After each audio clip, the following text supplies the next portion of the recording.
Antica. I found this movie to be the most eerie of all four I've seen so far. Even though you didn't see anything, the suspense was just there the entire time. Although I would have liked to see a little something at the end, even a shadow. Like, that would be an improvement, but it was excellent. I thought it was great. I thought the soundtrack was great on this one because there was no speech and just every little sound. It was the rain when he opened that door to the outside, and then just, his breathing, and the music was very good too. It just sort of kept you on the sort of edge of my seat, and I was just sort of expecting, okay, what's going to come out of the shadows, but I also sort of thought it's that whole concept of you're in a creepy big space and you're by yourself and you don't know what's there, so it's what the imagination conjures up to. I sort of thought, how would I feel in that creepy spot too? This is one of those really interesting detailed films where every detail just kind of creeps you on with that suspense element, and also really interesting use of camera angles. I thought it was really suspenseful as well. I loved that we didn't, I actually prefer that we didn't see what it was that was stalking him or tracking him. I agree that the unknown is a little bit more suspenseful than anything. I loved the title sequence.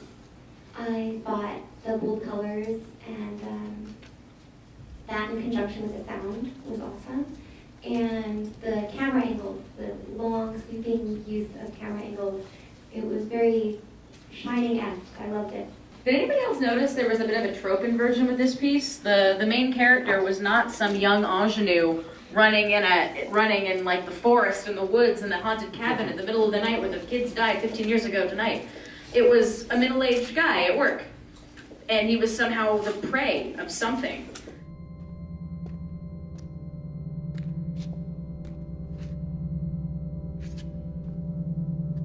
Very nice use of light and shadow in all the shots, and even though it's a little inconsistent, that's okay, because within his mind that sort of thing would happen.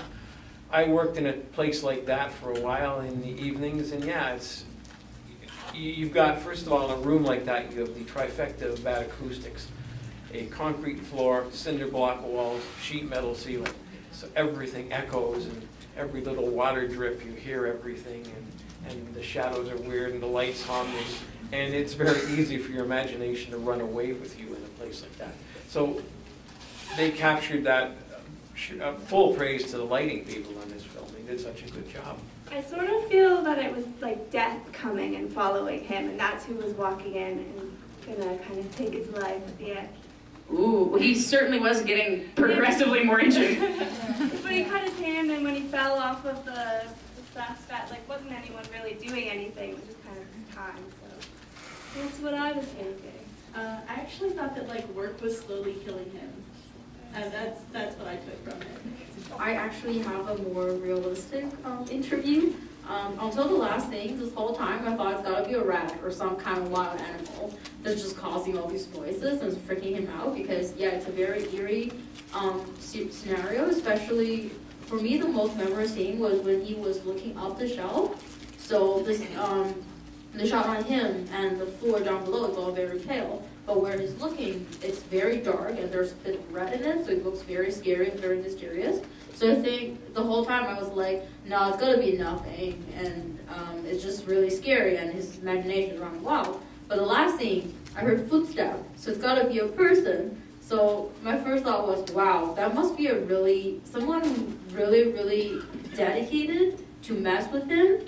Either like somebody who really hates him or somebody who's like actually a really good friend and does a huge prank.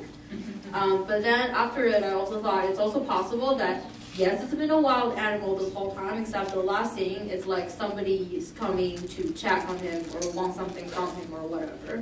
So yeah, I feel like my interpretation is a lot more realistic compared to everyone else's. It's actually an unsafe environment. The guy wasn't wearing any protective gear. The place was an absolute quasi-mess. So there you go. It's a killer.